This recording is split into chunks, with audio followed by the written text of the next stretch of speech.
কি করবো? কিন্তু এটা অতিরিক্ত কথা না এটা। আর আল্লাহ তাআলা, হ্যাঁ, এটা অতিরিক্ত প্রশ্ন করা।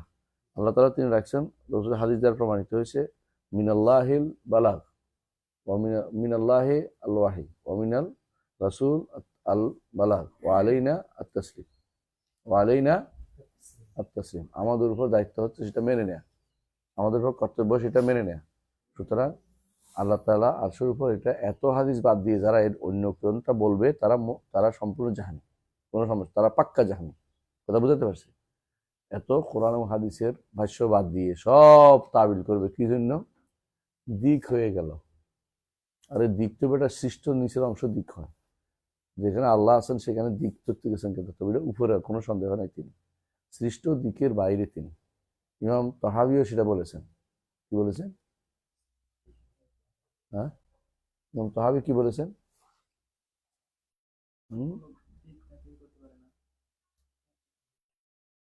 এরপরে কি বলেছেন? আহসানতা মুহীতুন বিকুল্লি শাইইন ওয়া ফাওকাহু। মুহীতুন বিকুল্লি শাইইন ওয়া ফাওকাহু অর্থ কি? অর্থ করেন দেখি। সব কিছুকে তিনি পরিবেষ্টন করেছেন, তবে তিনি সব কিছুর উপরে। এটুকুর ব্যাখ্যা কেউ করে না, সবাই ওই সব প্রথম অংশের ব্যাখ্যাটা করে। সবাই কোনটা করে? আপনি যেটা করছেন, হ্যাঁ, সৃষ্টির দিকগুলি তাকে পরিবেষ্টন করতে পারে না। আসলে সত্য তো 100% সত্য, কিন্তু ওইটা পড়াটা পড়েন না কেন? লা তুহিতুহুল জিহাতুস সিত, এটা তো পড়ছেন। হ্যাঁ, লা তুহিতুল জিহাতুস সিত, 6টি দিক, 6 দিক তো আরো বেশি আছে। কোনো দিকে তার দিক তো সবই সৃষ্ট জিনিসের জন্য। তিনি উপরে, সবকিছুর উপরে। আমার কথা নিয়ম তহাবি বলছেন, এটা ব্যাখ্যা কেউ করেন, ওই অংশ ব্যাখ্যা বাদ দিয়ে। মুহীতুন বিকুল্লি শাইইন ওয়া ফাওকাহু, বুঝছেন? এখন যারা বেদাতে ওরা কি করে? ওয়ার্ডা বাদ দিয়ে দেয়। মুহীতুন বিকুল্লি শাইইন ফাওকাহু, তারপর নিচে নামে গেছে তিনি। নাউজুবিল্লাহ, মানে কত বড় তাহরিফ চিন্তা করতে পারেন? তবে এটা ওয়া ব্যাখ্যার কোনো বাদ দেয়, কিতাবে বাদ দিতে পারে না, কারণ ওটা তো ইয়ে আছে, কিতাবের তো মাখতুতাত আছে, এই কিতাবের অনেক মাখতুতাত আছে, কোথাও ওয়া বাদ নাই। এরা কেন বাদ দিচ্ছে এটা? আল্লাহকে উপরে যেন না বলতে হয়, উপরে বলে দিক হয়ে যাও তো সুবহানাল্লাহ।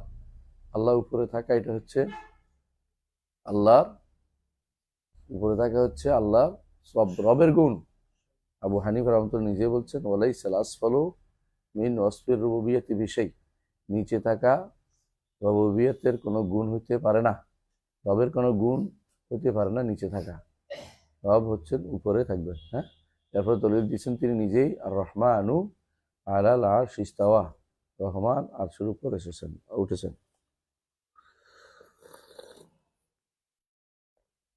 এবং তিনি এটাও বলেছেন, অনেকে এটা মানতে চায় না, এটাও বলেছেন যে কেউ যদি মনে করে আল্লাহ আরশের উপর আছেন, তবে আরশ কোথায় যায় না, সেও কাফের। কারণ আর রহমান আলাল আরশ ইস্তাওয়া। সুতরাং যে জায়গাগুলো দ্বীনের মৌলিক জায়গা, এখানে কোনো রকমের মতভেদ করার সুযোগ নেই। বুঝে আসছে? আল্লাহ তাআলা তার নবীকে এমন কিছু শাফাআতের অধিকার দিয়েছেন, তার মধ্যে যেখানে কেউ আর অংশীদার নাই। এর মধ্যে একটা হচ্ছে হাশরের মাঠে যে শাফাআতুল উযমা, বড় শাফাআত করবেন, সেখানে শুধু তিনি একমাত্র ব্যক্তি যিনি এই শাফাআতের অধিকারী হবেন। এবং সেটার উপর হাদিস আছে, একটা দুইটা না, অনেকগুলো হাদিস আছে। বুখারী এটা বারবার এনেছেন। কেন এনেছেন? বারবার নতুন নতুন মাসলার জন্য। ইমাম বুখারী রহমতুল্লাহ যে ফিকহ, এটা অতুলনীয় ফিকহুল বুখারী বলে ফি তারাজিম আবওয়াবিহি, যে তার এই যে সমস্ত অধ্যায় বিন্যাস করেছেন, এগুলি প্রত্যেকটার মধ্যে তিনি নতুন নতুন মাসলা সাব্যস্ত করার জন্য এই হাদিসটা বারবার এনেছেন। এই হাদিসটা তিনি বারবার এনেছেন, এটা বুঝিয়ে দিয়েছেন যে হাদিসটার ব্যাপারে যেন কেউ সন্দেহ না করে। এইটা যদি কেউ অস্বীকার করে, তাহলে সেই ব্যক্তি অনেকটা মুতাওয়াতির হাদিসকে অস্বীকার করার মতো পড়বে, শাফাআত করবে।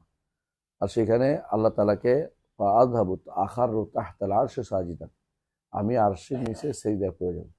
আরশের নিচে যে কেন পড়বে? কারণ আল্লাহ আরশের উপরে। কথা বুঝেন? যদি বলতেন আরশের নিচে এমনি সিম্বলিক, আপনি ইচ্ছা করে বানাচ্ছেন বসে বসে, হ্যাঁ, এবং অমুক বিন তমুকেরা এই কাজই করে। এরা হচ্ছে বিভ্রান্ত। এই আকীদা যে কেউ পোষণ করে, সে আশারি নয়, মাতুরিদি নয়, সে হচ্ছে জাহমি। বুঝা যাচ্ছে কথাটা? সাধারণ কোনো আকীদা, এটা হচ্ছে একবারে জাহমি আকীদা। এটা এরা পোষণ করতো না, কারণ সবাই আল্লাহকে আরশের উপরেই সাব্যস্ত করে।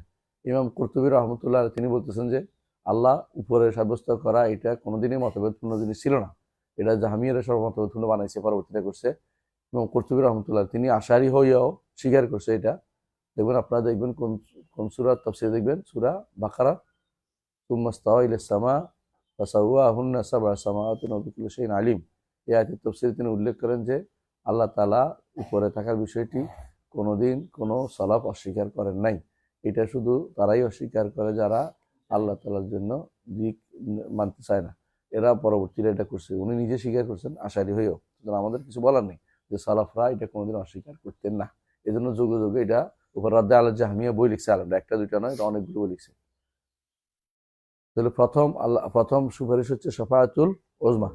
দ্বিতীয় সুপারিশ হচ্ছে রাসূলুল্লাহ সাল্লাল্লাহু আলাইহি ওয়াসাল্লাম সুপারিশ করবেন যারা ইয়াতে আটকে গেছে, ওই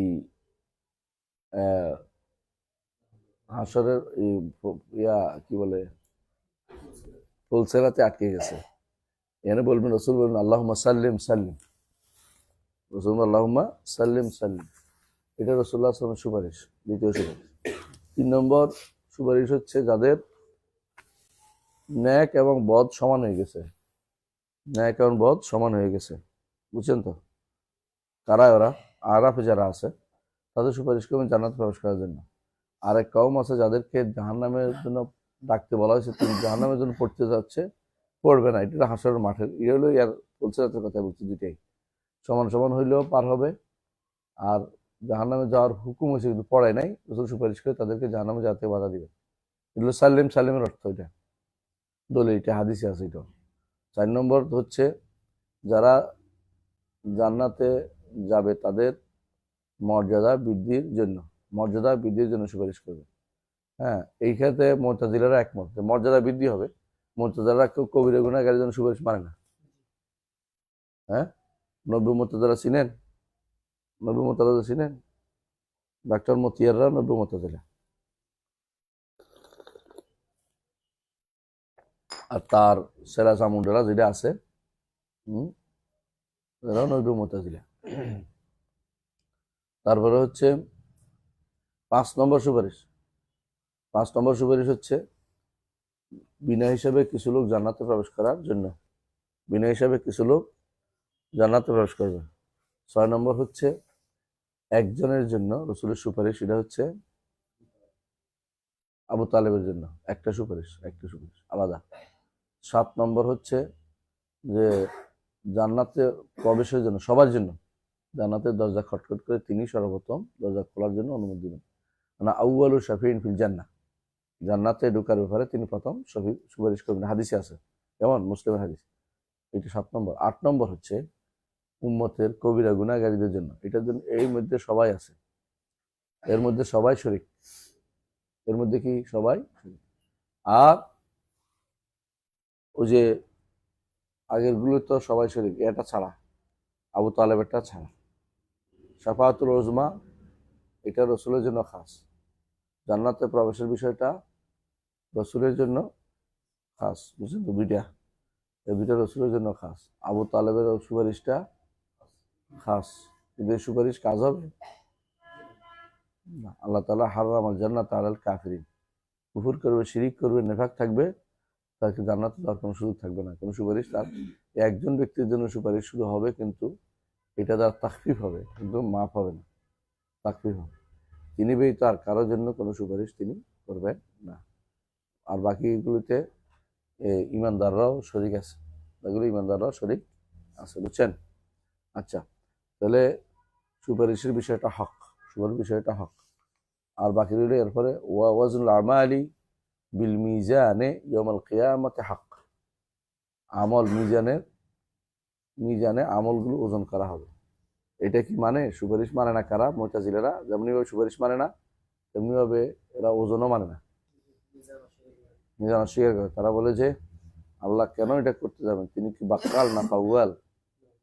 তিনি কি তরকারি বিক্রেতা নাকি তিনি ফুল বিক্রেতা? ফুল বুঝেন? ফুল চিনেন? কিরকম ফুল চিনেন? কিসের মতো? বড়ই না, সিমের বিচি আছে না, সিমের বিচির মতো, মিশরের সিমের বিচির মতো, বড়ই না। হ্যাঁ, বড়ই আলাদা। হ্যাঁ, রুটি দিয়ে খায়, রুটি দিয়ে খায়, রুটি দিয়ে খায়। অনেকটা বাদামের মতো হয়। আমাদের দেশে ফুল মুদাম্মাস বলে, যেগুলি লবণ দিয়া বাদাম রাখে না, এটা একটু বড় হয় সাইজে। ওইটা, এটা সাধারণত আরবদের কাছে রুটির জন্য খুবই দরকার, খায় তারা। ওই জন্য তারা ফাউয়াল বলে, যারা এই ফুল বিক্রি করে তারা ফাউয়াল বলে। আবার আমাদের বাংলাদেশি সৈয়দ মুজতবা আলী গেছিল মিশরে, তো বলতেছে লেখা আছে ফুলস রেস্টুরেন্ট। আমি বুঝছি বোকাদের রেস্টুরেন্ট, ফুল মানে তো বোকা। আমি তো বোকা না, আমি খাবো না। সকালবেলা দেখি যে বিশাল লম্বা লাইন, এরে সব মানুষ বোকা, তাহলে আমিও বোকা হই। আমি যে দাঁড়াইছি দেখি যে ভালো জিনিস খাওয়াচ্ছে, এটা ভালো জিনিস, মানে এই লাইন এখান থেকে খাওয়ার জন্য সবাই লাইন ধরছে। তো সে মনে করছে ফুল মানে বোকা, সেটা দেখে না, বোকা না, এটা তো হচ্ছে খাবার একটা। ফুলস রেস্টুরেন্ট মানে ফুলের হোটেল। প্রথম মনে করছে ফুল মানে তো বোকা, ওই বোকাদের খাওয়াই। আমি দেখি সকালবেলা দেখি বিশাল লম্বা লাইন, এত মানুষ তো বোকা হইতে পারে না।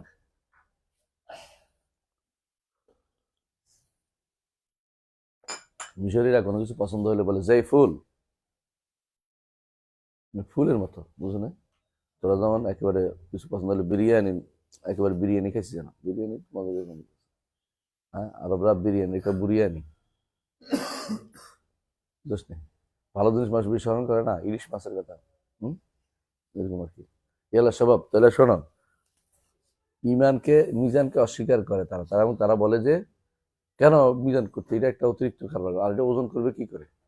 আমল তো হলো কি অশরীরী জিনিস, এটা কিভাবে ওজন করবে? হ্যাঁ, এই জন্য তারা অনুবাদ করে বেশিরভাগ মানদণ্ড,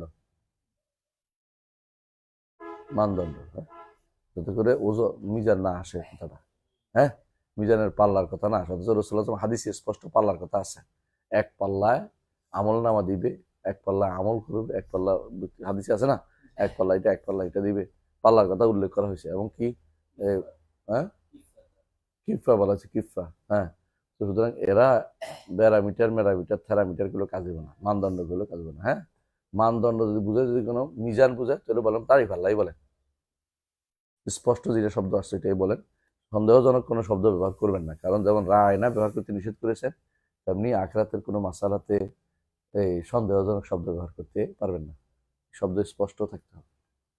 খুলে দিবি রে, বলো না। তো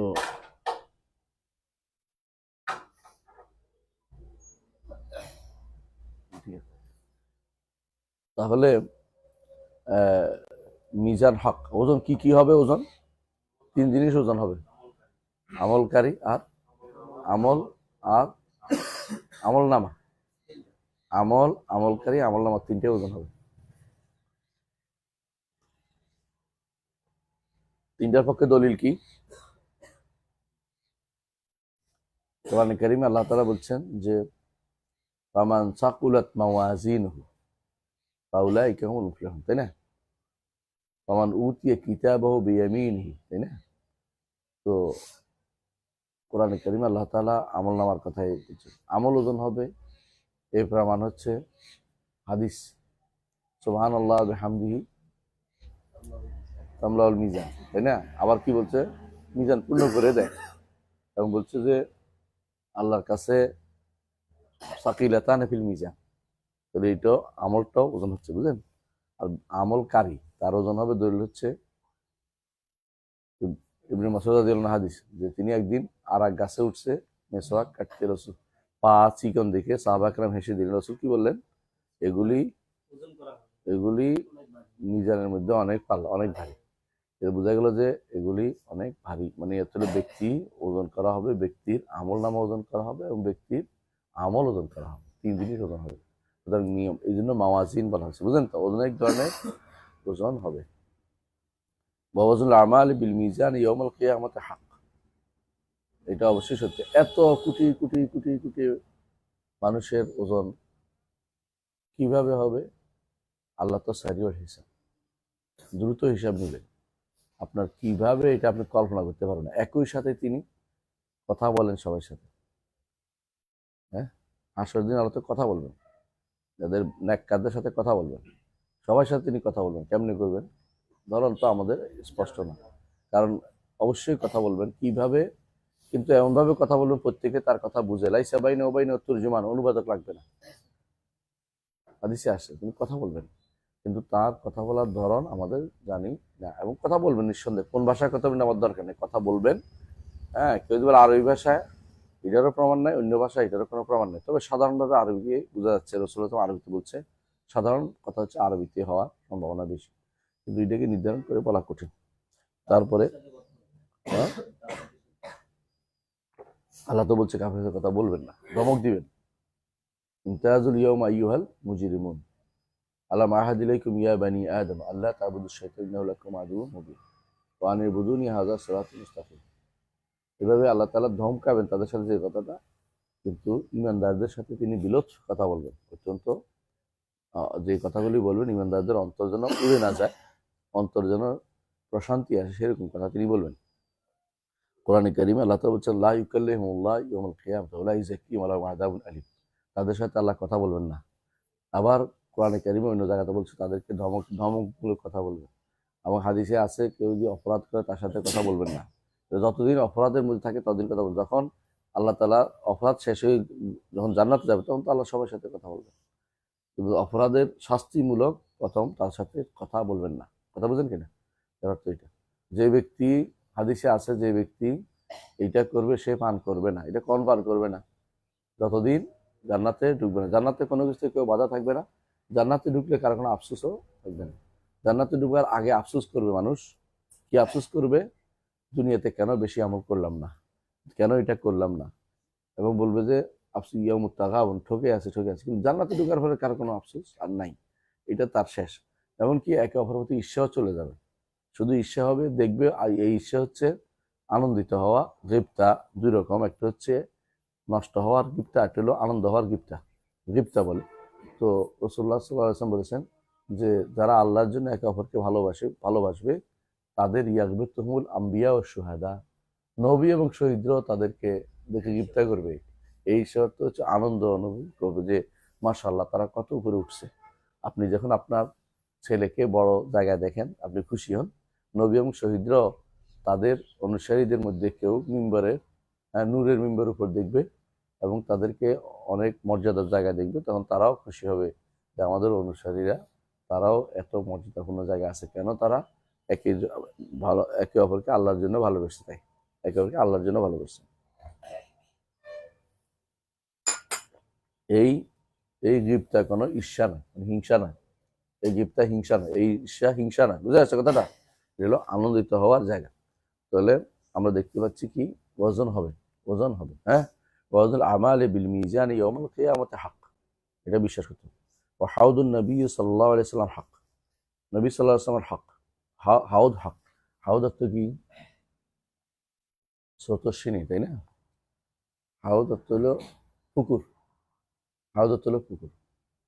হাউদ অর্থ হলো কি? যেখানে পানি জমা থাকে, যেখানে পানি জমা থাকে এটা হলো যেটা বদ্ধ পানি।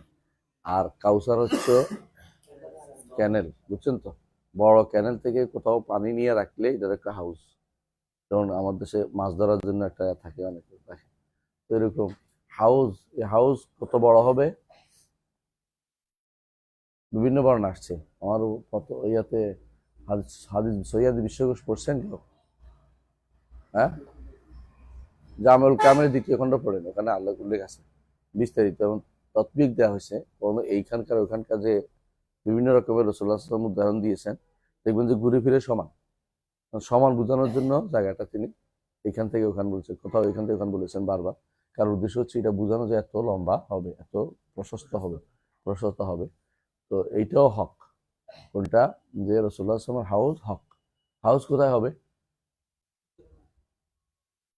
হাউস হাউসের মাঠে হওয়াটাই সবাই বলেছেন। কারণ হচ্ছে তখনই মানুষ পিপাসার্থ বেশি হবে, যখন বিচার শেষ হবে, কাফেররা জাহান্নামে চলে যাবে, বাকি থাকবে ইমানদাররা এবং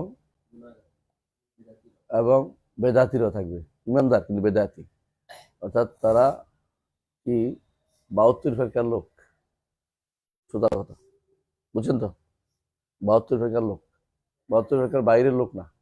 বাইরের লোক কারা? কাফের হয়ে গেছে যেগুলি, যেমন কি জাহামিয়ারা, যেমন কি দুরুজরা, হ্যাঁ দুরুজরা, যেমন কি নুসাইরিরা, যেমন কি আগা খানিরা, যেমন কি বাহাইরা, যেমন বহরারা, এগুলি 72 ফেরকার বাইরে। বাবিয়ারা, এগুলি 72 ফেরকার বাইরের লোক। এগুলি জাহান্নামে চলে যাবে, কোনো কথা নেই। জাহান্নামে চলে যাবে কেন? কারণ তারা কাফারু বিল্লাহি ওয়া রাসূলি, আল্লাহ রাসূল কুফরি করে বসছে। আর কুফরি করে তওবা করে মারা না গেলে তারা জাহান্নামে চলে যায়।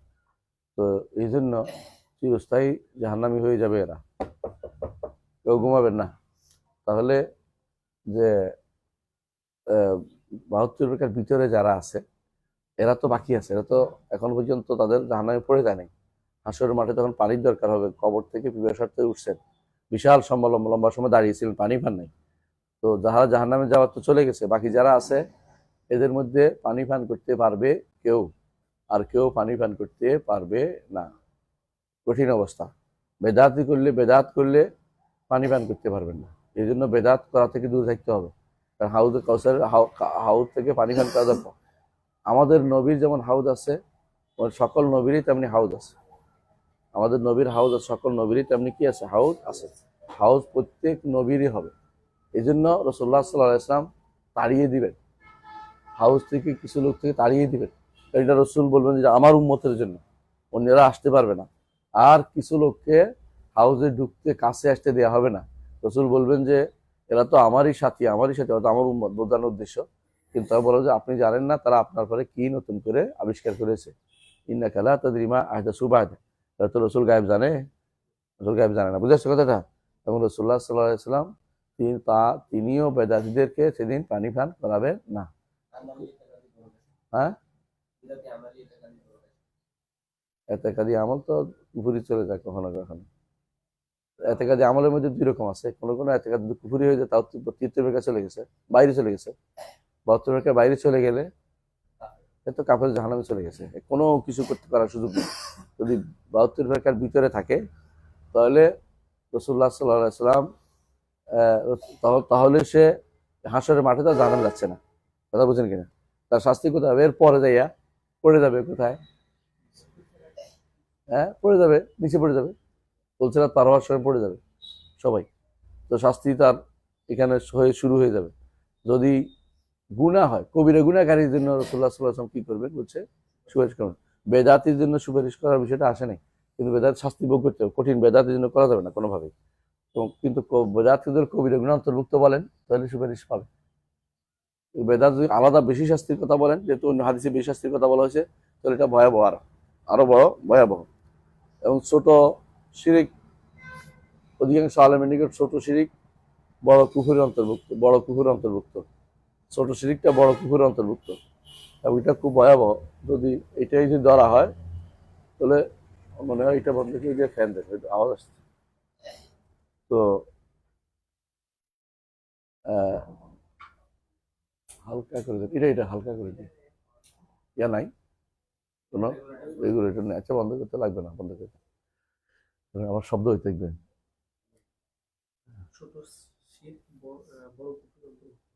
অধিকাংশ আলেমের নিকট এটা বড় কিছু অন্তর্ভুক্ত। কারণ হচ্ছে কুফর দুই প্রকার। ছোট কুফর যেটা, এটা আলাদা। আর বড় কুফরের ভাগের মধ্যে হচ্ছে শিরিক। তো শিরিক তো বড় কুফরের ভাগ, এর মধ্যে আবার যেহেতু বড় কুফরের ভাগে শিরিক হয়ে পড়ে গেল, শিরিকের মধ্যে দুইটা স্তর আছে, একটা ছোট একটা বড়। ছোটটাকেও কেউ কেউ বড় কুফর অন্তর্ভুক্ত করেছে, কারণ যেহেতু এটা আগেই তো ভাগে গেছে। ছোট কুফর তো আগে ভাগে গেছে। ছোট নিফাকটাও আগে, বাকি রইল কি এগুলো বড় কুফর আর বড় শিরক। বড় কুফরের একটা অংশ হচ্ছে ছোট শিরক। ছোট শিরকের মধ্যে কেউ কেউ এই জন্য এটাকে বড় কুফরের অন্তর্ভুক্ত, বড় কুফরের ভাগের অন্তর্ভুক্ত করার কারণে এটাকে তারা মাসিয়ার ভিতরে রাখেন নাই। এটা দুইটা মত আছে বিখ্যাত আলেমদের মধ্যে। তবে এটা আমার ইয়েতে পড়বেন, শিরকুল কাদিম হাদিসের মধ্যে উল্লেখ করেছি বিস্তারিত, ওখানে দেখে নিবেন। কারণ হচ্ছে এটা শিরিক বলা হচ্ছে। হ্যাঁ, তো একটা হচ্ছে কুফরুন দুনা কুফর, কিন্তু একটা নিফাকুন আসগার, বুঝছেন? কিন্তু শিরকের ব্যাপারে এখানে এরকম কুফরুন দুনা কুফর আলমরা বলে না, এটাকে শিরকে বলা হচ্ছে। শিরকে বলছে ইনাল্লাহ ইউশরাকা বিহি, হ্যাঁ, তার কাছে শরীক সাইয়ান, হাদিসে আছে সাইয়ান, আরো বলছে কোরআনে বলছে ইউশরাকা বিহি, এটা শিরকের ভিতরে পড়ে যায়। এই জন্য এটা ভয়াবহ জায়গা, এই জন্য শিরক করা যাবে না, বুঝে আসছে কথাটা? আর যারা গুনাহ করছে হাসরের মাঠে, তারা কি পাবে না? শাস্তি হিসেবে রাসূলুল্লাহ সাল্লাল্লাহু আলাইহি ওয়াসাল্লাম হাউদ থেকে পান করতে পারবে। গুনাহ করছে কোন গুনাহ? বেদাতি গুনাহ, বেদাতি গুনাহ। অন্য গুনাহ ওলারা তারা সাধারণ ইমানদারদের সাথে পার পেয়ে যাবে, পানি পান করতে পারবে, কিন্তু বেদাতিদের শাস্তি ভয়াবহ এখানে, তারা পানি পান করতে পারবে না। তো জান্নাতে গেলে তাদের কোনো ইয়া থাকবে না, জান্নাতে যদি যায় তাদের তো কোনো আফসোস থাকবে না। তাহলে কেন? অর্থাৎ আগে এই শাস্তি ভোগটা তাদের হাসরের মাঠ থেকে শুরু হয়ে যাবে। এরপর যদি কোনো তারা পার পেয়ে যায় বিভিন্ন কারণে, সুপারিশের কারণে, তাহলে জান্নাতে গেলে সবই পাবে। কিন্তু এর আগে তাদের শাস্তি হাসরের মাঠ থেকে শুরু। হাসরের মাঠে একদিন দুই দিন না, 50,000 বছরের মতো সময়, এবং এই বিশাল সময়ে তারা পানি পান করতে পারবে না। তো এই এই এই জন্য বেদাত থেকে দূরে থাকতে হবে, ঠিক আছে? আচ্ছা, হাউদ এবং কাউসার কিন্তু ভিন্ন জিনিস, তাই না? হাউদ হচ্ছে হাসরের মাঠে, আর কাউসার হচ্ছে জান্নাতে। কাউসার হচ্ছে জান্নাতে, হাউদ হচ্ছে পানির, হ্যাঁ, এটা হচ্ছে হাসরের মাঠে।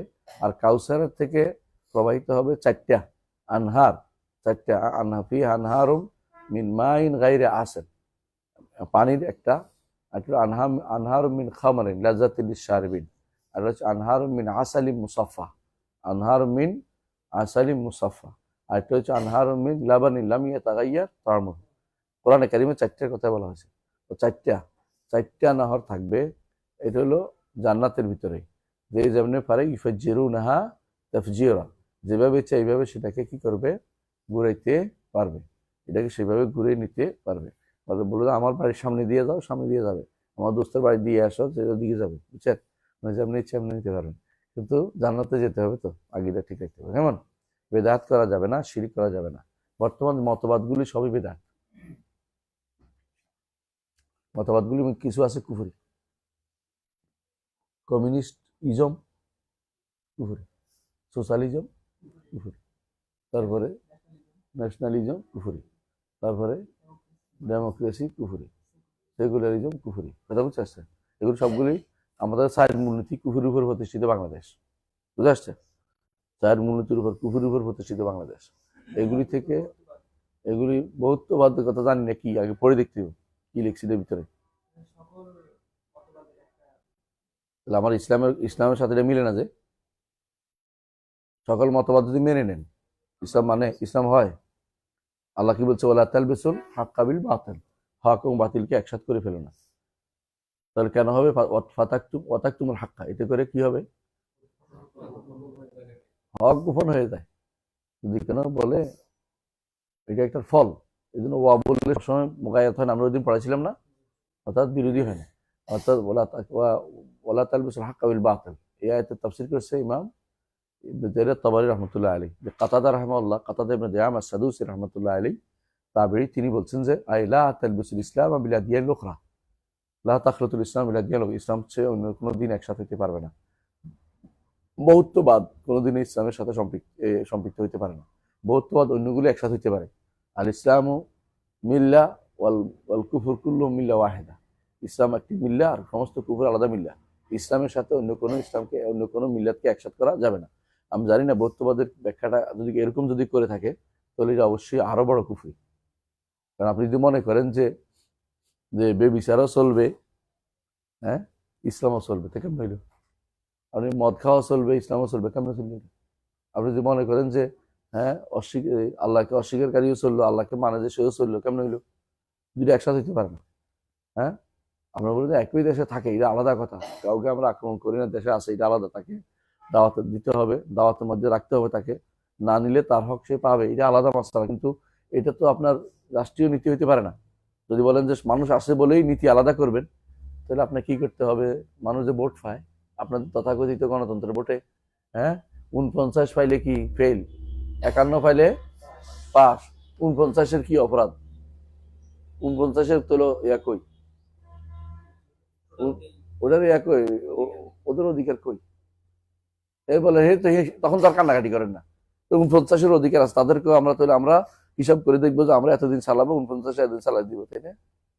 আমরা ধরেন যদি 5 বছর হয়, 3 বছর আমরা চালাবো, 49 আর 2 বছর দিব, এটা তো কর না। নিয়ম তো কত এটাই যে একটা গালেব হয়, একটা মাগলুব হয়, একটা জয়ী হয়, একটা পরাজিত হয়।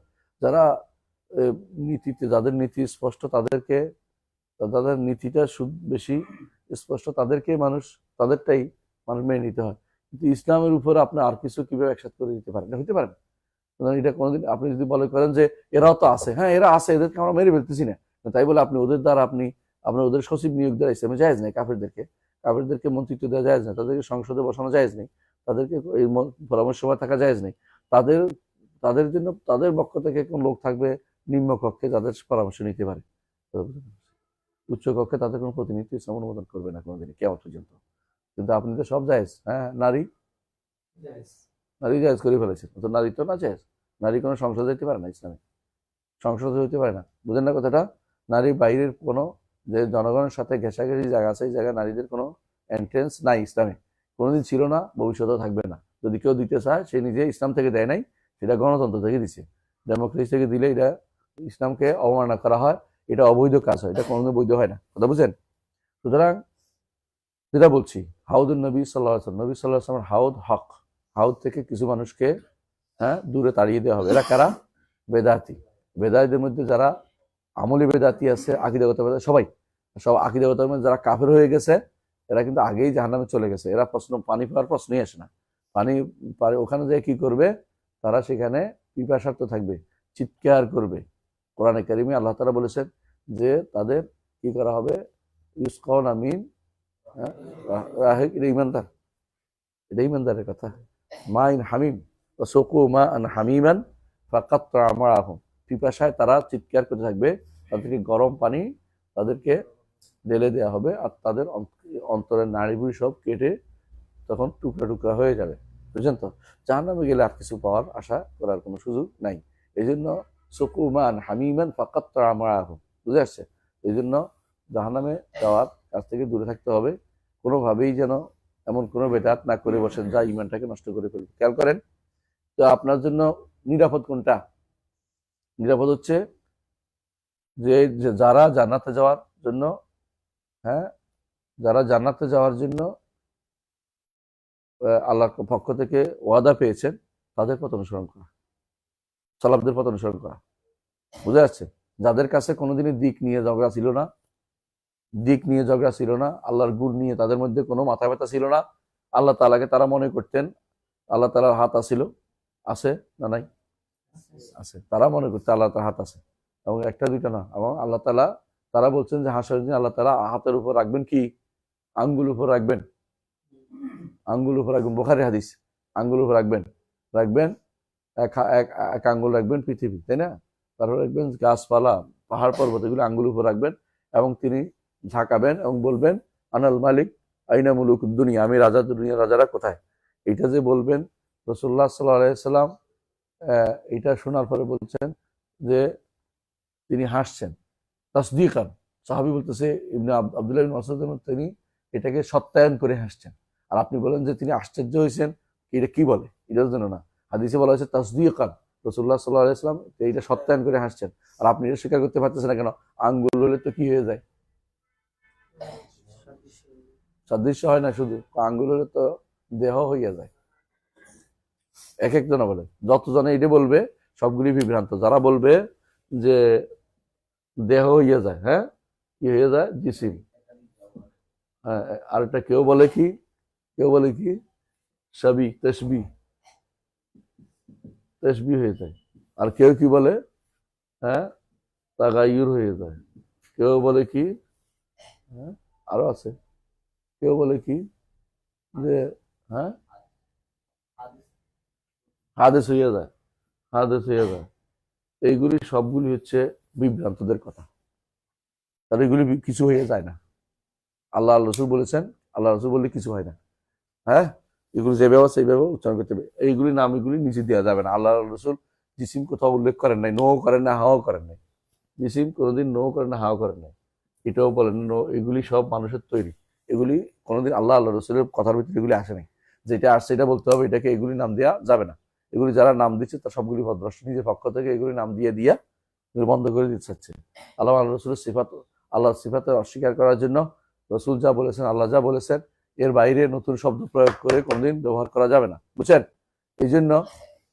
এই জন্য হাদেস, তাগির, দিক এগুলি বইলে বইলে কোনো কিছু অস্বীকার যাবে না। এগুলির ব্যাপারে বিস্তারিত আলোচনা করেছি আমার ফাতাওয়াল হামাবিয়াল কুবরার মধ্যে। দেখছেন যে দিক বলা বিষয়টা, দিক বলতে কি বুঝাচ্ছেন এটা আগে জিজ্ঞাসা করি। এগুলো বলে ইস্তেফসাল, আপনি কি বুঝাচ্ছেন দেখি। যদি বলে মানুষ সৃষ্টির মতো, তখন হ্যাঁ আমরা সৃষ্টির মতো কিছু আমরা মানি না, কিন্তু যদি বলে আল্লাহ রাসূল যা বলেছেন তাহলে অবশ্যই এটা আমরা মানি, তবে আপনার এই নামটা মানি না। এই জন্য নাম, নতুন নতুন শব্দ আল্লাহ আল্লাহ রসুলের জন্য, আল্লাহর জন্য, আল্লাহর জন্য প্রয়োগ করা যাবে না। নতুন কোনো শব্দ আল্লাহর জন্য প্রয়োগ করা যাবে না। এই জন্য আমরা আকার ব্যবহার করতে নিষেধ করি। বুঝে আসছে কথাটা? কারণ আকার শব্দটির কথা আসে নাই, যেটা আসছে এটা হলো সূরা। আর সূরা অর্থ বুখারী তাফসীর করেছেন কি? চেহারা। সূরা তাফসীর করেছেন কি আল্লাহ রসুল? কি? চেহারা।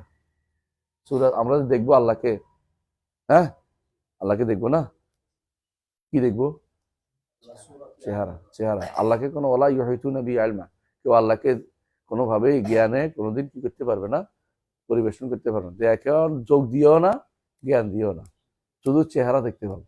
এই চেহারা দেখাটাই হচ্ছে ইল্লাবতিগা ওয়াজহি রাব্বিহিল আ'লা। তার চেহারা দেখার উদ্দেশ্যেই শুধুমাত্র আবু বকর জীবনের সর্বস্ব দান করে গেছেন। আবু বকর রাদিয়াল্লাহু আনহু, এর তাফসীরটা আবু বকরের জন্য। এই ইবতিগা ওয়াজহি রাব্বিল আ'লার আসল তাফসীর হচ্ছে চেহারা দেখার জন্য। শুধু সন্তুষ্টি অস্বীকার করছে না, সন্তুষ্টির একটা অংশ। যে যে আল্লাহ আল্লাহ যার উপর সন্তুষ্ট হবে সেই তো চেহারা দেখতে পাবে। তো এটা হলো লাজিমি অর্থ, মূল অর্থ হচ্ছে চেহারা দেখা। এটাকে মাথায় রাখতে হবে, ঠিক আছে? এটা মাথায় রাখবেন, চেহারা দেখা হলো মূল অর্থ। আর লাজিমি অর্থকে আমরা অস্বীকার করি না, কিন্তু আমাদের বন্ধুরা বেদাতিরা বলছে এই যে চেহারা, এটার অর্থ তো সন্তুষ্টি। হ্যাঁ সন্তুষ্টি অর্থ, আমাদের কাছে সমস্যা নেই, আমাদের কাছে এটা অর্থ, এটা অর্থ আসল সাব্যস্ত করে তারপরে এটাকে বলতে হবে। জি, তাহলে আসেন, একটা হলো হাউদুন নবী সাল্লাল্লাহু আলাইহি ওয়াসাল্লাম হাক্কুন, ওয়াল কিসাসু বাইনাল খুসুমি বিল হাসানাতি ইয়াউমাল কিয়ামাতি, বিল হাসানাতি ইয়াউমাল কিয়ামাতি হক। কিসাস হবে হাসরের মাঠে, কোনো কেউ কিছু নিয়ে আসবে না, জমি জামা টাকা পয়সা নিয়ে আসবে না। তাহলে প্রতিশোধ কেমনে হবে? একে অপর থেকে জিনিসপত্র নিয়েছেন, গীবত করেছেন, মারামারি করেছেন, এগুলি তখন সেটার প্রতিশোধ কেমনে হবে? আমল দিয়ে, ওই ব্যক্তির আমল ওকে দিয়ে দেওয়া হবে। রাসূলুল্লাহ সাল্লাল্লাহু আলাইহি ওয়াসাল্লাম একটা হাদিস আছে, বলছেন তো, মনে আছে তো? মানিল মানিল মানিল মুফলিস, তোমাদের মধ্যে কে কবরদক শূন্য?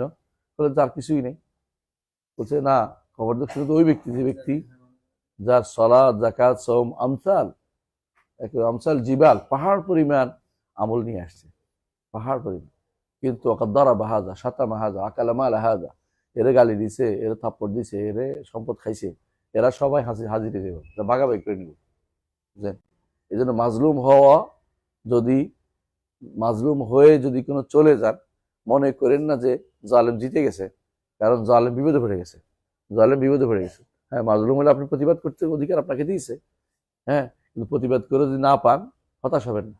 জায়গা একটা কিন্তু আছেই যেখানে আপনি সব পেয়ে যাবেন। আমার মনে আছে মসজিদ নবীতে একদিন উস্তাদকে বলছিলাম, আব্দুল মোহসেন আব্বাদকে, যে আমাদের কিছু ভাই সৌদি আরবে চাকরি করে, বলছে প্রথমে বলছে তাদেরকে বেতন দিবে, এখন এত বেতন দেয় না, কিন্তু তার হাতে কাজ কারবার সব তার হাতে আছে। সে কি যা চুক্তি হয়েছে সে নিয়ে নিতে পারবে? কথা বুঝছো কিনা? তোমারে 8,000 টাকা বেতন দিবে বলছে, তো তুমি দিছে 6,000, দেয় 6,000 দেয় না, কিন্তু সে তার হাতে সমস্ত টাকা পয়সা লেনদেন হয়। ইচ্ছা করে 2,000 নিয়ে নিতে পারবে কিনা? আমি 8,000 বলছি, 8,000 নিয়ে নিবো, আইন যেটা আমার বলছিল। বলছে না, নিতে পারবে না। সে আমিন, সে আমানতদার। তো ওলা তখন মান খা না খা, তোমার খেয়ানত করছে বলে তুমি খেয়ানত করে দিও না, তুমি আমার ঠিক দেখো। বলছে কিয়ামত দিন সেটা পাবে, হাসর দিন সে পিঠা পাবে, তখন তার বেশি দরকার হবে, সেই সময় আহওয়াজমা ইয়াকুন, এই সময় তার এটা পাবে। আখিরাত উপর যে ব্যক্তি ঈমান রাখে, সে ব্যক্তি কোনোদিনই কি হয় না, এই বিষয়ে হতাশা ব্যক্ত করবে না, বরং আলহামদুলিল্লাহ, তুমি যদি দাও আলহামদুলিল্লাহ, না দিলে কিন্তু আমি মাফ করবো না, হাসর দিন পাবো। বুঝছো? এই জন্য কাউকে জুলুম যেন না হয়, জুলমা তুমি আমার খেয়াম, এটা হাসরের দিন অন্ধকার হয়ে আসবে। তাহলে যে ব্যক্তি কেসাস, হ্যাঁ কেসাস হবে, যে ব্যক্তি অন্যায় করে গেছে পরস্পরের মধ্যে, তারা কি করবে? হাসরের মাঠে আসবে, কি করবে তারা? হাসানাত দ্বারা তাদেরকে পূর্ণ করে। আর যে হাসানাত না হয় কি হবে? তোরে হাতিস সাইয়াত, হাদিসের পর একটা আছে, হাদিসের মধ্যে আছে ওয়াইল্লাম তাকুন লাহুমুল হাসানাত ফাতুরে হাসাইয়াত আলী ফাতার হুসাইয়াত আলিম হকুন জায়েজ। এটা হক, এবং এটা হক মানে এটাই সত্য, এটাই হবে, এবং এটা কোনো জুলুম নয়, এটা হবে জায়েজ, বৈধ কারবার। এই পর্যন্ত আমরা পড়েছিলাম আগে, হয়তো অর্থ করা হয়নি। দিন সামনে আসেন। এটা কিন্তু হাদিসেরই একটা অংশ, শেষের অংশটা হাদিসেরই একটা অংশ। ওই হাদিসটা বুখারী বর্ণনা করেছেন, মুসলিম বর্ণনা করেছেন, হাদিসটা মুসলিম বর্ণনা করেছেন। আল জান্নাতু ওয়ান নার, এর পরে আসছে জান্নাত নার। ওয়াল জান্নাতু ওয়ান নার মাখলুকাতানি, কে পড়বেন? লা তাফনায়ানি, লা তাফনায়ানি আবাদান। জান্নাত এবং জাহান্নাম দুটোই মাখলুক, দুটোই সৃষ্ট, দুটোই সৃষ্ট, এখনো আছে। মুতাজিলারা বলে এখন নাই, মুতাজিলা বলে এখন নাই। তাদের নিকট যে এটা পরে হবে, কারণ এখন থাকলে এটা এমনি বেকার কেন করতে, মানে বিবেকের বাড়াচ্ছে তো, এমনি পড়ে রয়েছে তো, কিন্তু এটা ঠিক নয়। এখনো জান্নাতে বিচরণকারী কি আছে? আছে না? কারা বিচরণ করছে? হ্যাঁ, ফেরেশতারা। সে ফেরেশতারা সেখানে, ফেরেশতারা মানে যারা শহীদরা, শহীদদের রূহ সেখানে বিচরণ করতেছে না? আবার ইমানদারের রূহ সেখানে যায় না? তাহলে জান্নাতে বিচরণকারী আছে, সুতরাং বেকার বলাটা ঠিক নয়। তো আল্লাহ সুন্দর করে সাজাচ্ছেন, আর প্রতিদিনই তিনি জান্নাতকে সাজান তার বান্দাদের জন্য, এবং তিনি প্রতিদিনই বলেন অচিরে আমার বান্দারা খুদ পিপাসা নিয়ে হাজির হবে, তাদের জন্য তিনি জান্নাতকে প্রথম করে সাজান। হাদিসে আছে, স্পষ্ট বহু হাদিসে আছে। এর অর্থ হচ্ছে জান্নাত এখনই আছে। আল্লাহ তাআলা কোরআন কারীমে বলেছেন ওয়াইদাত লিল মুত্তাকিন, আর জাহান্নামীদের ওয়াইদাত লিল কাফিরিন। ওয়াইদাত এটা কি? প্রস্তুত করা হয়েছে, মাদি। এর অর্থ হলো অবশ্যই জান্নাত জাহান্নাম এখন সৃষ্ট হয়ে আছে। কোথায় আছে এটা না জানলেও চলবে, কোথায় আছে এটা আমরা জানি না। তো জান্নাত নিঃসন্দেহে আরশের নিচে, জান্নাত আরশের নিচে, আর জাহান্নাম কেউ বলতে সাতম আসমানের জমিনের নিচে। এটা সরাসরি বর্ণনা আসলে কোথাও আসেনি, কিন্তু এটা বর্ণনা করা এই জন্য যেহেতু সিজিনটা কোথায়? নিচের দিকে, এই জন্য ওইখান থেকে নিয়েছে যে এটা নিচে। কোনো কোনো বর্ণনায় তাবিঈন থেকে জমিনের নিচে বলা হয়েছে। এটা কোন জায়গায় এখনো? তবে হাশরের মাঠে জাহান্নামকে নিয়ে আসা হবে, জান্নাতকে নিয়ে আসা বলা হয়নি, জাহান্নামকে নিয়ে আসা বলা হয়েছে। নিয়ে আসা হবে, তার কতজনে নিয়ে আসবে? 70,000 লাগাম, প্রতি লাগামে 70,000, এতগুলো 4,90,000 না, নাকি মিলিয়ন, হিসাবে হিসাবে দুর্বল, আমি দেখে নিই। অর্থাৎ 70,000 প্রতি লাগামে 70,000 রাসূলুল্লাহ বলছেন। এটাকে যদি কোনো 70 ধরেন তাও অনেক, আর 70 বলতে অনেক বোঝায়, তাও অনেক। 70 বলতে আরবরা অনেক বোঝায়। হ্যাঁ, যেমন আমরা মধ্যে 100 বার বলছি, 100 বার তো বলে নাই, অনেকবার বলছি, আধিক্যতা বলছে। এই জন্য ইমাম ইবনে হাজার রহমতুল্লাহ আলাইহি যেন সবসময় বলতেন যে একটা কথা, মফহুমুল আদাদে গায়রু মুরাদ, যে সংখ্যা উদ্দেশ্য নাই, কেন উদ্দেশ্য হলো বেশি বোঝান। কিন্তু আমরা আহলুল হাদিস যারা, তাদেরকে দেখেছি তারা সংখ্যা উদ্দেশ্য নাই, এটা উদ্দেশ্য হইতে পারে, কোনো সমস্যা কি? এটা উদ্দেশ্য হইতে পারে। আল্লাহ রাসূল সাল্লাল্লাহু আলাইহি ওয়াসাল্লাম যেহেতু বলেছেন সংখ্যা এটা, আমরা সংখ্যাটার উপর থাকি, কারণ এর বেশি হইলে যে কোনো উপকার আছে তা কিন্তু না। এর সংখ্যার উপর থাকলে আমাদের লাভ আছে কি? আমরা জাহেরের উপর আমলটা করতে পারলাম। বুঝে আসছে কথাটা? কেননা তাবিলের দাওয়াতে আমাদের হলো না। তো যারা তাবিলের মানহাজ এখতিয়ার করে তারাই শুধুমাত্র বলে যে সংখ্যা নাও হইতে পারে, কিন্তু আমরা সংখ্যাকে নির্ধারণ করি। যেমন আমরা বলি কি, কেউ যদি কোরআন কারীমে থাকে যে হাদিস যদি থাকে যেমন জান্নাতে প্রবেশ করবে না, আমরা জান্নাতে প্রবেশ করবে না, এটাই বলি আমরা। কিন্তু আমরা এটাও বলি যে কেউ, কোনো ব্যক্তি যদি কাফের না হয় চিরস্থায়ী জাহান্নামে থাকবে না, তাহলে আমরা ওইটাকে বন্ধ করি না। যদি কোনো কেউ হালকা করে দেয় তখন বলে জান্নাতে প্রবেশ করবে না, এটা তো ইমানদার, এত ইমান আছে, তো জান্নাতে প্রবেশ করবে না মানে কি? তাহলে অর্থ হচ্ছে ধমক দিছে না? আমাদের ধমকও আছে, বাস্তবও আছে। ইল্লা ইনশাআল্লাহ, তবে আল্লাহ যদি চান কারোকে ক্ষমা করতে, আলাদা কথা, কিন্তু বাস্তবতা আছে। এই জন্য ওয়াইদকে নষ্ট করা যায় না, কথা বুঝছেন কিনা? ওয়াইদ নষ্ট করা বুঝেন কিনা? ধমকি, যদি ধমকি আছে না, যেখানে যেখানে বলছে যে ব্যক্তি মা আসফালা মিনাল কারবাইনে ফাফিন্নার, যেমন বলা হয়েছে যে দুই টাকনুর নিচে যদি কোনো কাপড় পরে জাহান্নামে যাবে, এইটাকে আমরা কখনো হালকা করে দেখি না, জাহান্নামে যাবে বলি। এরপরে এরপরে এটা নিয়ে পেঁচাই না যে জাহান্নামে গেলে তো মানুষ কেমনে উপরে থাকবে, পাপ দুইটি জাহান্নামে গেলে লোকটা কেন উঠে, এই কাজ আমরা করি না। হাদিসে বলছে এটা হাদিস বানায় রাখি এবং এটা ধমকির হিসাবে রাখি যে এটাই হতে পারে, এটাই। এরপর আল্লাহ ইচ্ছা করলে কত কিছু করতে পারেন। এমনকি আমরা জানেন যে বাঘের পেটে গেলেও শাস্তি হয়। তো সুতরাং সেখানে শাস্তির বিষয়টা আপনার তো টেনশনের দরকার নেই, হাদিস যেটা আর সেটাকে মানেন। এই জন্য ওয়াইদকে কখনো কমাইতে হয় না, কথা বুঝতে পারছি। যেমন বলছে যে এরা জাহান্নামে যাবে, কারা? বেদাতিরা। এখন আপনি বলেন যে বেদাতিরা জাহান্নামে গেলে এরা তো ইমানদার, জাহান্নামে কেমনে গেল ওই জাতীয় কথাবার্তা বলবেন না। জাহান্নামে যাবে, জাহান্নামে যাবে বলেন। যেমন পানি পান করো না, পানি পান করো না বলেন, ইমানদার বলে আবার দেখে হালকা করতে চেষ্টা করেন না। এটা মাথায় রাখতে হবে। ওয়াইদকে এই জন্য আহলে সুন্নাত জামাতের নীতি হচ্ছে যেভাবে আছে সেইভাবে রেখে দেয়া। তবে এটা আবার সাথে সাথে বলবেন যে আল্লাহ তাআলা কাউকে কোনো ইমানদারকে চিরস্থায়ীভাবে জাহান্নামে রাখবেন না, চিরস্থায়ী জাহান্নামে রাখবেন না, এবং আল্লাহ তাআলার ইচ্ছাধীন থাকবে। কিন্তু ওয়াইদকে কখনো হালকা করে বলবেন না, কথা বুঝছেন? ওয়াইদকে হালকা করা বেদাতীদের কাজ, আহলে সুন্নাত জামাতের নীতি না এটা। তাহলে জান্নাতুল মাখলুকাতানি লা তাফনায়ানি আবাদান, কখনোই দুইটা ধ্বংস হবে না।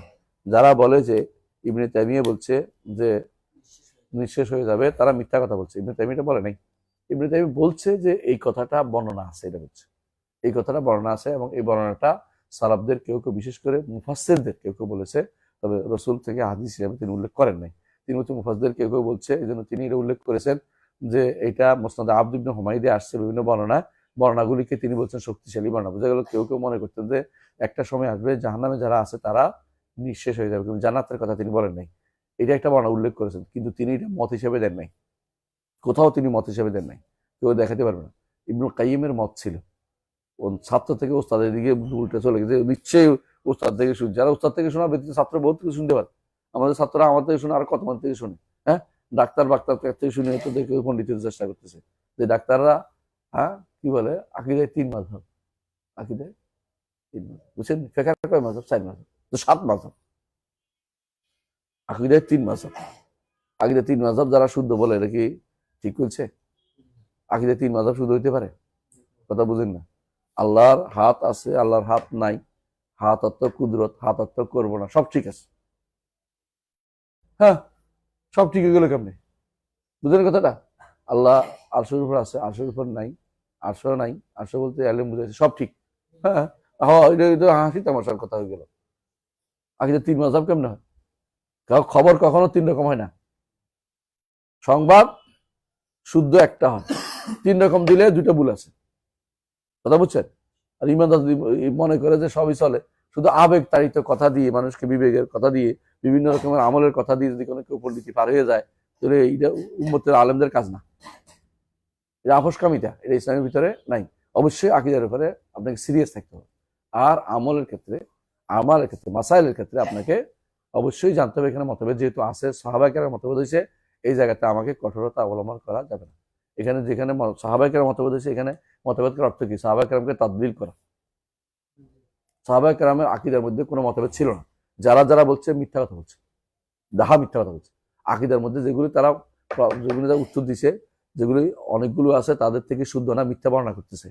আর যেগুলি বর্ণনা করতেছে এগুলি হচ্ছে বেশিরভাগ লাজিমুল মায়না, বুঝেন? কথার দাবি। যেমন ধরেন, আমরা একটু আগে বলেছিলাম, একটা মনে আছে, কথার দাবি কি? সন্তুষ্টির কথা। হ্যাঁ, চেহারা উদ্দেশ্য আল্লাহর সন্তুষ্টি উদ্দেশ্য হইতে পারে। কারাই শুধুমাত্র আল্লাহর চেহারা দেখবে? যাদের উপর আল্লাহ সন্তুষ্ট না হবে পর্যন্ত আল্লাহ জান্নাতে কাউকে দিবেন না, সন্তুষ্ট না হবে পর্যন্ত জান্নাত দিবেন না। কোথায় পাড়ায় রাখবেন? জাহান্নামে আটকে থাকবে, হাসরের মাথায় আটকে থাকবে, পড়ে থাকবে আরাফের উপরে। যখন আল্লাহ সন্তুষ্ট হবে তখন শুধু জান্নাতে প্রবেশ করাবেন। যারা জান্নাতে যাবে এরা আল্লাহকে দেখতে পাবে। জান্নাত যাওয়ার আগে যত বেদাত আছে এগুলির মধ্যে তারা আগুন টাগুন পোড়াইয়া বেদাত শূন্য হওয়ার পরে, খালেস ইমানদার হওয়ার পরে জান্নাতে প্রবেশ করাবে, যে তুমি এখন ঢুকছো। এরপর আল্লাহ তাআলা সবাইকে তার দিবেন, যারা জান্নাতে গেলে তারা দেখতে পাবে, কিন্তু যারা জান্নাতে যাওয়ার আগে দেখতে পাবে না,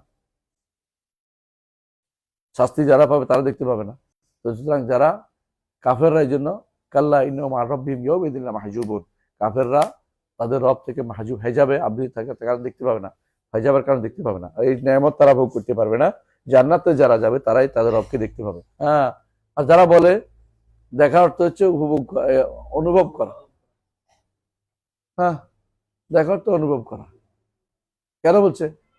দেখলে কি হয়ে যায়? চোখের সামনে তো দিক, বুঝলেন না? চোখের সামনে দিলে তো দিক হয়। এই জন্য হাতে করে এতদিন তো দেখতে বলছিলাম না, দেখাটা তো অনুভব করা। হ্যাঁ, এই আপনাদের অমুক তমুকেরা কে লিখছে? হ্যাঁ, এটার কি করবে হাদিসটা? হাদিসের কি করবে? এটাও তো কথা। এদের কাছে এগুলি সবই হচ্ছে অনুভব। তো যে বাইরে আছে সে হয়তো অনুভব করতে পারবে না, যে দেখবে হাসার যে অনুভব করবে। হ্যাঁ, অনুভবের মাত্রা যদি হয়, আল্লাহর আল্লাহর অস্তিত্বের অনুভব তো আমাদের এখনই অন্তরে আছে, নাই? না থাকলে ইমানদার কেমন হইল?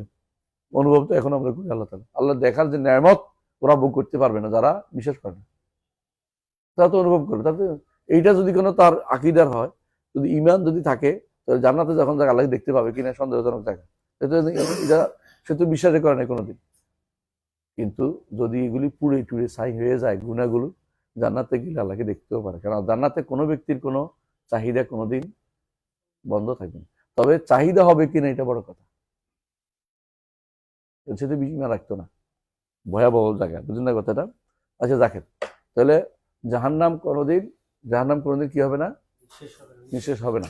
এইটা ইবনে কাইয়িমের একটা রাহমাতুল্লাহ একটা ভুল ছিল, পরবর্তীতে আরেকটা গ্রন্থের মধ্যে তিনি এটাকে রুজু করছেন, সংশোধন করছেন, এবং তিনি তার জাদুল মাআদ যেটা সর্বশেষ দেখছেন, এটার মধ্যে তিনি এটাকে বলছেন যে লা তাফনাইয়ান, এগুলি কোনোদিন ফানা হবে না, এটাই সত্য। আর একটা জায়গা আছে ইবনে তাইমিয়া এবং কাইয়িমের একটা জায়গার কথা আছে, একটা জায়গা বলতে পারে একটা সময় আসবে যখন জাহান্নামের দরজা কাবার বলে, কাবার একটা একটার সাথে করবে, কিছু থাকবে না সেখানে। এটা হাদিস আছে। এটা হলো ইমানদারদের জাহান্নাম।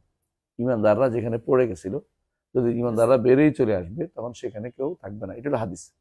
এবং সেই জায়গাটাকে কেউ কেউ বলছে ধ্বংস হবে, কারণ এটা তোর কোনো কাজ নেই, এই জন্য বলছে। কিন্তু এটারও আমাদের কোনো দলিল, এই জন্য এটা দলিল নেই হিসেবে আমরা এটা উল্লেখ করি না। আমরা বলি যে এটা অতিরিক্ত কথা আমাদের বলার মধ্যে নাই। কারণ তিনি বেরিয়ে আসতে কি হবে এটা আমরা জানি না। এটা হতে পারে জাহান্নামে দিয়ে দিবে, ওরা এটার মধ্যে থাকুক, যাই জাহান্নাম তাদেরকে সম্প্রসারিত করা হবে, এটাও তো হতে পারে। সুতরাং এটা ধ্বংস হওয়ার কথা আমার দরকারটা কি বলা, মানে বাড়তি কথা বলার কোনো দরকার নেই। এবং জাহান্নামে দেবে এটাও বাড়তি কথা, এটাও আমি বলতে চাচ্ছি শুধুমাত্র বোঝানোর জন্য যে এটাকে আমি এইটাও বলতে পারি। শুধু আমি এটা কেন দলিল দিয়া বিনা দলিল এটা বলবো কেন? জাহান্নাম ধ্বংস হবে না, এটাই শেষ কথা। ইমাম আবু হানিফা এটাই বলেছেন, লা তাফনায়ানি আবাদান, জান্নাত জাহান্নাম কোনোটাই ধ্বংস হবে না। আবুল হোজাইল আল্লাহ কি বলছে জানেন? কারণ আর জওহর যখন পড়া শুরু করছে মাথা খারাপ হয়ে গেছে। আর এদের নিকট যেহেতু জান্নাত জাহান্নাম এগুলো আর বুঝেননি, মানে আগে ছিল না, পরে আসছে না, এবং এগুলি হাদিস ইয়া দিয়ে হয়েছে, বিভিন্ন জিনিস দিয়ে তৈরি হয়েছে। তো এখন বলতেছে যে এগুলিতে বেশি দিন থাকে না। তো বলছে একটা সময় আসবে স্থবির হয়ে যাবে সবকিছু, জাহান্নামীরাও স্থবির, জান্নাতীরাও স্থবির। হ্যাঁ, এটা ওর জন্য উপযুক্ত যে বলছে, আমাদের জন্য না। আমরা বলি যে আমরা চিরস্থায়ী ভাবে থাকবো ইনশাআল্লাহ জান্নাতে। হ্যাঁ, ইনশাআল্লাহ জান্নাতে আমরা চিরস্থায়ী থাকবো। তারা জাহান্নামের আগুনকে স্থবির বলে, একটা সময় আযাব হইতে হইতে তাদের মধ্যে আযাবের টেন্ডেন্সি তৈরি হয়ে যাবে, আযাবও তারা ভালো করে নেবে। কোথা থেকে জানেননি, কেউ কেউ অসুস্থ হইলে অসুখটারে সে একটা একটা তাকিব হয়ে যাবে, এর সাথে একটা তার মিল চলে আসে। এখন তারা বলে যে জাহান্নামে থাকতে থাকতে একসময় তো জাহান্নামী চরিত্র হয়েই যাবে, তখন জাহান্নামী আগুন যখন পুড়তে পুড়তে কাঠ একটা পুড়তে পুড়তে আগুন হয়ে যায়, এটা নিচেও একটা আগুন হয়ে যায়, তো এরাও আগুন হয়ে যাবে, তো শাস্তি ভোগ করতেছে না। এই চালাকি করতে বসে রয়েছে, তোমার কে কইছে এটা? নিজে শাস্তি হয়ে যাবে মনে করতেছে এটা আর কি। তো এটা যদি এটা তখন তাকিব হয়ে যাবে, জাহান্নামের সাথে সব মিলে যাবে, মানে আগুনের পরে একই টেন্ডেন্সি, একই রকম হয়ে যাবে, প্রকৃতি হয়ে যাবে, তারা একই প্রকৃতি হয়ে যাবে, এই একই জিনিস হয়ে যাবে। এই চালাকি করতে কে কইছে? এটা বসে বসে কেয়াস করা। আখিরাতের কোনো কিছু দুনিয়ার উপরে কেয়াস চলে না, এটা মাথায় রাখতে হবে। সুতরাং আল্লাহ তাআলা বলছেন খালিদিনা ফিহা, এবং আল্লাহ তাআলা বলছেন যে তারা চিৎকার করবে, হুম ইস্তারিকুনা ফিহা, চিৎকার করবে রব্বানা আখরিজনা মিনহা ফাইন উদনা ফাইনা যালিমুন, আমাদেরকে বের করে দিন, যদি আমরা বের হইতে পারি, আমরা তো জুলুম করেছি। ক্বাল আকসাউ ফিহা ওয়া লা তুকাল্লিমুন, চুপ থাক, কথা বলতে পারবি না। হ্যাঁ, আল্লাহ তাআলা বলছে লা ইয়ামুতু ফিহা ওয়া লা ইয়াহইয়া, বাঁচবেও না মরবেও না। সুতরাং তোমরা তো স্থবির হয়ে যাচ্ছ, বলছো এটা কিসে স্থবির হইব? এটা তো মরাই যায়। সুতরাং এটা সত্য না, বরং শাস্তি হতেই থাকবে, আবাদাল আবাদ, চিরস্থায়ী শাস্তি। এ থেকে অবশ্যই মানুষদেরকে সাবধান করা আমাদের জন্য জরুরি। হ্যাঁ, ওলা ইয়াফনা ইকাবুল্লাহ তাআলা ওয়া সাওয়াবুহু সারমাদান, ওলা ইয়াফনা ইকাবুল্লাহ তাআলা ওয়া সাওয়াবুহু সারমাদান। আল্লাহ তাআলা ওলা ইয়াফনা, হ্যাঁ ওলা ইয়াফনা ইকাবুল্লাহ তাআলা ওয়া সাওয়াবুহু সারমাদান, আল্লাহর শাস্তি এবং আল্লাহর সওয়াব এটা কি স্থায়ী, বুঝা যাচ্ছে, এটা কোন ধ্বংস হবে না। আল্লাহু তাআলা ইয়াহদি মান ইয়াশা ফাদলাম মিনহু, যাকে হেদায়েত করেন একান্ত দয়া। এটা হলো আকীদার, এটা হলো মূল কথা। ওয়াইদুল্লাহ মান ইয়াশা আদলাম মিনহু, কাউকে পথভ্রষ্ট করলে এটা আদল ইনসাফ। এইটা হচ্ছে আহলুস সুন্নাহ জামাতের আকীদা। কিসের ব্যাপারে? কাদার, তাকদীরের ব্যাপারে। এই জায়গাতে সবাই হেরে গেছে, বেশিরভাগ অনেক আহলে হাদিস আলেম হেরে গেছে দুর্ভাগ্যবশত। হ্যাঁ, বর্তমানে অনেক মানুষ এতে হেরে গেছে, বিশেষ করে প্যারাডক্সিক্যাল যারা লেখে এরাও যুক্তিবাদীরাও হেরে গেছে, বুঝছেন। এমনকি ডক্টর জাকির নায়েক এখানে হেরে গেছে, বুঝছেন। এই জায়গাতে মারাত্মক ভুল করেছে। বরং তিনি যাকে ইচ্ছে তাকে হেদায়েত দিবেন দয়া করে, জান্নাত আমল করতে সুযোগ দিবেন দয়া করে, জাহান্নামীর আমল করাবেন, এটাও তার ইনসাফ। এটা কি জন্য করাচ্ছেন এটা প্রশ্ন করার কোনো সুযোগ নেই। তিনি যা করবেন তা সঠিক করেছেন, তার কোনো কাজের জন্য তিনি কাউকে প্রশ্ন করার অধিকার রাখে না। এটা মনে করতে হবে তিনি যা দিবেন, জান্নাত দিলে দয়া, জাহান্নাম দিলে ইনসাফ, বুঝছেন। হেদায়েত দিলে দয়া, হেদায়েত না দিলে ইনসাফ, কথা মনে রাখবেন। ও ইদলালহু খুজলানহু, এবং তিনি যদি কাউকে পথভ্রষ্ট করেন তাহলে সেটা হলো অপমান করা হবে। রব্বানা ইন্নাকা মান তুদখিলিন নারা ফাকাদ আখযাইতা, অপমান করা হবে। হ্যাঁ, ওয়া তাফসিরুল খুজলান আল্লাহ ইউয়াফিকাল আবদ ইলা মা ইয়ারদাহু, যে আল্লাহ যেটা সন্তুষ্ট এটার দিকে তাকে তৌফিক না দেয়া, এটা হচ্ছে খেজলান, এটা হচ্ছে অপমান করা, বুঝেন তো। এটা হচ্ছে তাকে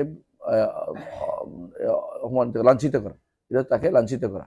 আর এটা আদলুম মিনহু, তিনি এটা যদি করেন কাউকে, এটা তার ইনসাফ। আল্লাহর কাছে এই জন্য সবসময় কি চাইতে হইব? তৌফিক চাইতে হইব। হ্যাঁ, এই জন্য একজন বলছে যে আল্লাহ যদি আমি ইবাদত করি, আল্লাহ যদি আমার জান্নাত না দেয়, এটা কি আল্লাহ জুলুম করবেন না? তো বলতে জান্নাতটা কি তোমার কি বাপের হক? জান্নাতটা তার জিনিস, তিনি যাকে ইচ্ছা তাকে দিবেন। যে তোমার বাপের সম্পদ না, তোমার দিয়ে দিবে, তার জিনিস, তিনি কাকে দিবেন তিনি জানেন। আমরা সব ফকির, তিনি হচ্ছেন গনি। ফকির কোনদিন বলতে পারে না যে আমাকে কেন দিলেন না। একজন যাইয়া বলতেছে ফকিরে বড় লোকের কাছে, আমাকে ভাইয়ের অংশ দেন। বড় লোকে তারা 1 টাকা দিছে, কয় শোন তুই বেশি বাড়াবাড়ি করিস না, সমস্ত মানুষ যদি ভাইয়ের অংশ বলে তুই 1 টাকাও পাবি না। সমস্ত মানুষ বলে যে আমার ভাইয়ের অংশ দেন, তুই 1 টাকাও পাবি না। ভাইয়ের অংশ তো মানুষ বাপের থেকে পায়, তোরা বুঝিস নাই। আমার কাছে তোর কোনো প্রাপ্তি নাই, তো এই জন্য তুমি বাপের থেকে পাইলে না, ওয়ারিশ ছিল না, তুমি পাইতা। তুমি আমার কাছে আসছো, আমি যা দিব তাই নিবে, তুমি এখানে ভাইয়ের অংশ দাবি করতেছো। ভাইয়ের অংশ হলে তো বাপের থেকে পাইতে হইতো, বুঝো না কথাটা। আমার কাছে তুমি কি অংশ পাইবে? তুমি কোনো পাওয়ার কিছু নেই, আমি জীবিত আছি। হ্যাঁ, তো আল্লাহর কাছ থেকে কোনো মানুষের এমন কোনো প্রাপ্তি কোনো কিছুই নাই। সুতরাং কেউ যদি বলে যে কেন তিনি দিলেন না, এই জন্য সালফে সালেহিন সবসময় এটা বলতেন, যদি তোমার হক হয়ে থাকে না দেয় তখন জুলুম হবে, আর যদি তার জিনিস হয় তিনি যাকে ইচ্ছে তাকে দিবেন, জুলুমের কোনো প্রশ্ন আসে না, বুঝে আসছে। হ্যাঁ, তারপরে পড়েন মাসিয়াতে, যে গুনার কারণে যাকে লজ্জা দিচ্ছেন, সে যদি কোনো গুনার কারণে কি হয় শাস্তি দেন, তাহলে এটা তো তার জন্য, এটা তো কোনো কি নয়, এটাও ইনসাফ, এটাও ইনসাফ, বুঝে আসছে কথাটা। জি,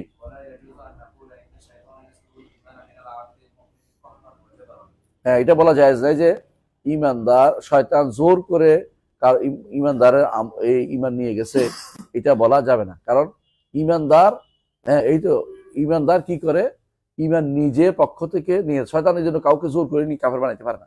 তারা কি করে ওয়াসওয়াসা দেয়, তারা কি করে ফুসলায়, তারা কি খারাপ কামের দিকে নিয়ে যায়, তখন শুধুমাত্র ইমানকে সে ত্যাগ করে।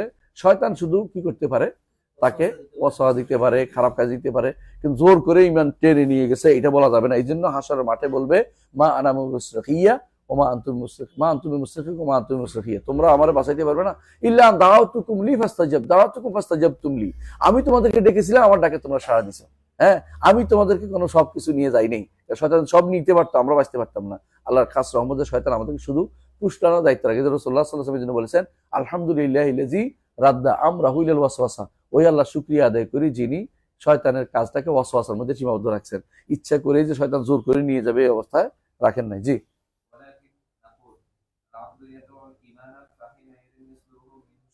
হ্যাঁ, শয়তান নিজে বন্দাই ত্যাগ করে, বন্দাই ইচ্ছা করে, তার ইচ্ছা আছে, ইচ্ছা শক্তি আছে, ক্ষমতা আছে, ত্যাগ করে শয়তান সোজা সেটা মতো নিয়ে যায়। স্বভাব আশা করি বুঝছেন, ঠিক আছে না? ঠিক আছে না? এটা বুঝে আসছে। পরের আমাদের দার্স হলো আযাবুল কবর। এরপর ইনশাআল্লাহ আগামী দার্সে আশা করি আল্লাহ তাআলা শেষ করার তৌফিক দিবে। আমরা অনেক চেষ্টা করতেছি শেষ করার জন্য।